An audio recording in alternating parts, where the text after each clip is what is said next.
Cette vidéo vous présente la mise en place d'un planning collaboratif. Si ce n'est pas déjà fait, je vous invite à regarder la présentation de teamplanning.com qui vous donnera un aperçu des possibilités de l'application. Première étape, l'inscription. Vous serez dès lors administrateur de votre planning et aurez donc tous les droits. Ce formulaire n'est là que pour recueillir des informations à des fins de statistiques et n'influence pas le nombre de ressources de votre planning. Nous allons nous rendre dans l'administration du planning pour y insérer une dizaine de collaborateurs. La plupart des champs sont facultatifs. Portable pour les SMS, fonctions, photos. Mais si vous souhaitez qu'ils puissent se connecter, il sera nécessaire de renseigner leur adresse email. Le mot de passe leur sera transmis dans un second temps.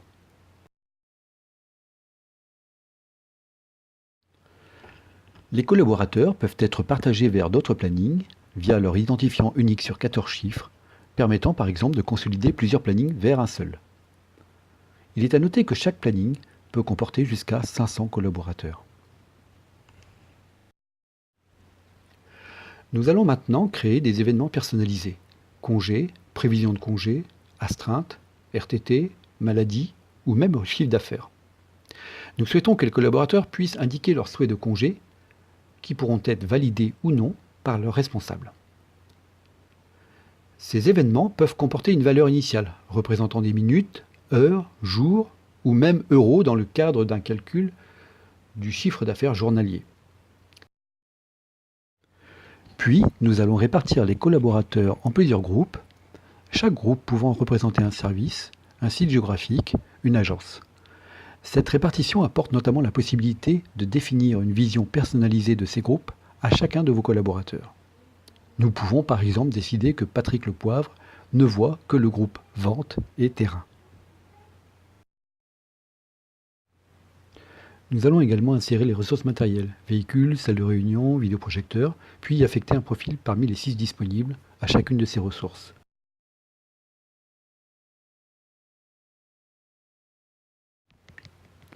Ces 6 profils se décomposent comme suit. Un profil pour ressources matérielles et 5 profils allant de l'utilisateur en lecture seule jusqu'à l'administrateur ayant tous les droits.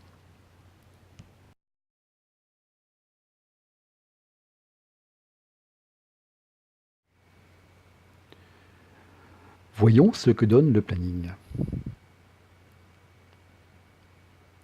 Nous souhaitons maintenant diviser les journées de certaines ressources matérielles en 2 parties, matin et après-midi, permettant par la suite une réservation par demi-journée.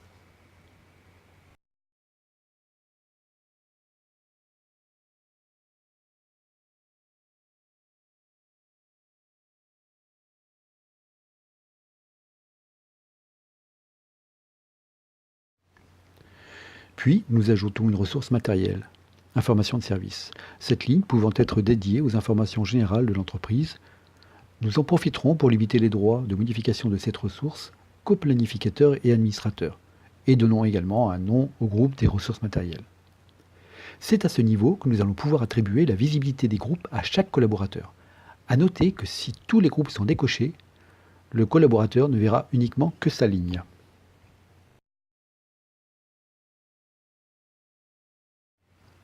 Il est temps maintenant d'envoyer les identifiants et mots de passe à tous les collaborateurs. Ce mot de passe provisoire devra être changé dès leur première connexion. Vous pouvez également rédiger une newsletter qui sera envoyée aux collaborateurs sélectionnés.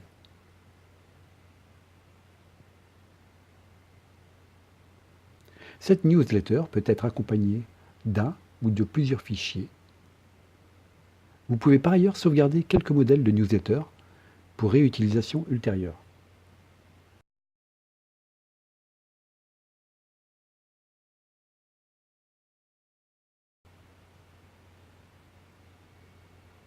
Un journal d'activité est associé à chaque collaborateur, vous permettant de savoir s'ils ont pu se connecter.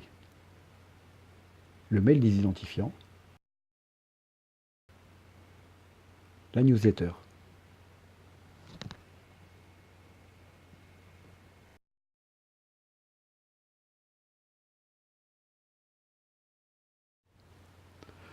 Une note de service accompagnée de photos et fichiers peut être rédigée. Sa modification entraînant une alerte visuelle pour tous les collaborateurs, tant qu'ils ne l'auront pas ouverte. C'est donc un bon moyen d'informer l'ensemble du personnel sans avoir recours aux emails.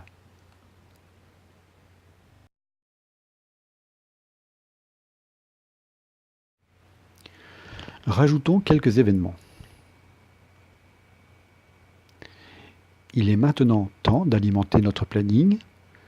Avec notre profil administrateur, nous avons tous les droits et donc tout peut être modifié.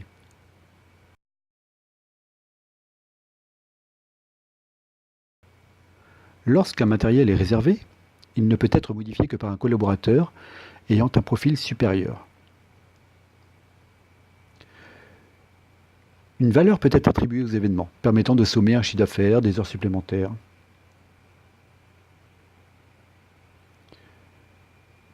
Les cellules peuvent être commentées et accompagnées de fichiers et de liens Internet.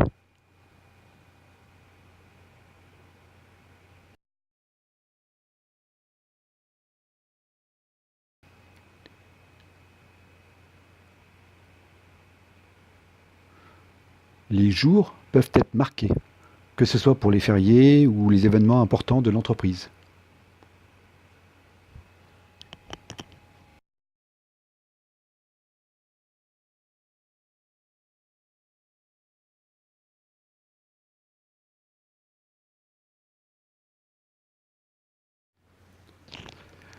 Maintenant que les collaborateurs ont reçu leurs identifiants, ils vont pouvoir s'authentifier et renseigner leur disponibilité et leurs demandes. On peut constater que Jacques ne voit pas tous les groupes, ni tous les événements. De plus, il ne pourra renseigner que sa ligne et les ressources matérielles si elles sont disponibles.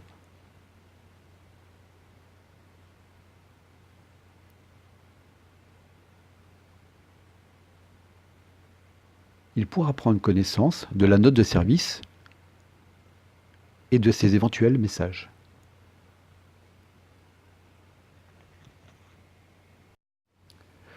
De mon côté, je peux constater que Jacques est actuellement connecté. Je peux éventuellement lui laisser un message, voire un SMS s'il a renseigné son mobile. Voyons un peu les stats et validons la demande de congé de Jacques.